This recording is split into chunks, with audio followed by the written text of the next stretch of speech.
আজকে রান্না করতে গিয়ে আমার এত গরম লাগছে, সেই গরমে মানে পুরো ঘেমে গেছি। আমার হাজবেন্ড সেই কষ্ট দেখে আমার জন্য এই ফ্যানটা এনে দিচ্ছে যে তুমি রান্না করবা আর এই ফ্যানটার বাতাস খাবা। তো যাই হোক, ফ্যানটা অনেক ভালো ছিল।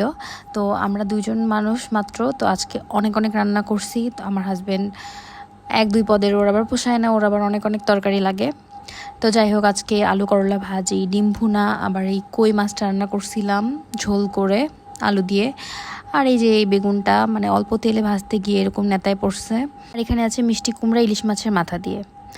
তো যাই হোক, আজকে আমার মাসি হচ্ছে খুলনা থেকে আমার জন্য না, আমার হাজব্যান্ডের জন্য আর কি আচার পাঠাইছে। তো যাই হোক, আমার হাজব্যান্ডের জন্য আর আমার জন্য একই বিষয়। কারণ হচ্ছে সে হচ্ছে আমাকে অনেক দিন ধরে বলতেছিল যে আমি আচার খাবো। আমি তো এখন আচার বানানো শিখি নাই। আমি আমার মাসিকে বলছিলাম যে ও তো আচার খাইতে চাইছে। তো মানে মাসির করা ছিল কিছু আচার, সেগুলো আর কি আমাকে পাঠাই দিছে। সাথে মেশোর কোম্পানি, মানে আমার মাসি মেশোর কোম্পানির হচ্ছে কিছু প্রোডাক্টও পাঠাইছিল। তো হচ্ছে এই তো পার্সেলটা পাওয়ার পরে আমি তো খুব এক্সাইটেড ছিলাম যে আচার খাবো। 3 রকমের, মাসি খুব সুন্দর আচার বানাইতে পারে।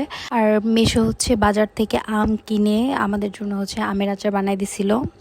তো যাই হোক, আমি সেগুলোই খুলতেছি প্যাকেট। মিশোর কোম্পানির পারফিউমগুলো খুবই ভালো। আমার হাজব্যান্ড বলছে যে নেক্সট টাইমে মিশোকে একটু বেশি করে পারফিউম দিতে বলবা। তো যাই হোক, এই তো হচ্ছে আমার মাসির ভালোবাসা। আমার মাসি কিন্তু মানে আমার সাথে খুবই ফ্রেন্ডলি।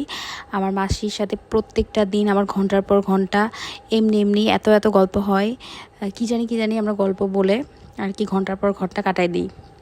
আমার মায়ের থেকে বরঞ্চ আমার মাসির সাথে আমার বেশি বন্ডিং ভালো। তো যাই হোক, মাসি হচ্ছে মেশো দুজন মিলে আর কি ভালোবেসে আমাদের জন্য এই আচারগুলো পাঠাইছিল। এই হচ্ছে আমের আচার, দেখতে অনেক সুন্দর হয়েছে, খুব সুন্দর একটা রসুনের স্মেল পাচ্ছিলাম। তো এগুলো আমি পেয়ে হচ্ছে রোদে শুকাইতেছিলাম কিছু। আর এটা হচ্ছে জলপাইয়ের আচার। মেশোর বা মাসির হাতের জলপাইয়ের আচারটা খুবই টেস্ট হয়। আমার মেশো কিন্তু অনেক রকমের আচার বানাইতে পারে, রান্না বান্না পারে, এক্সপার্ট আর কি। এটা হচ্ছে এই আচারটা হচ্ছে আমার ভাই খায়, তো অল্প ছিল ওইটাই পাঠাই দিচ্ছে। তো আমি লাস্টে একটু টেস্ট করে দেখতেছিলাম যে কেমন হয়েছে। আসলে এই আচারগুলো খুবই খুবই টেস্টি হয়েছে। আর এই ছিল আজকে আমার একটা ছোট ভিডিওটি ভালো লাগলে অবশ্যই লাইক কমেন্ট করতে ভুলো না।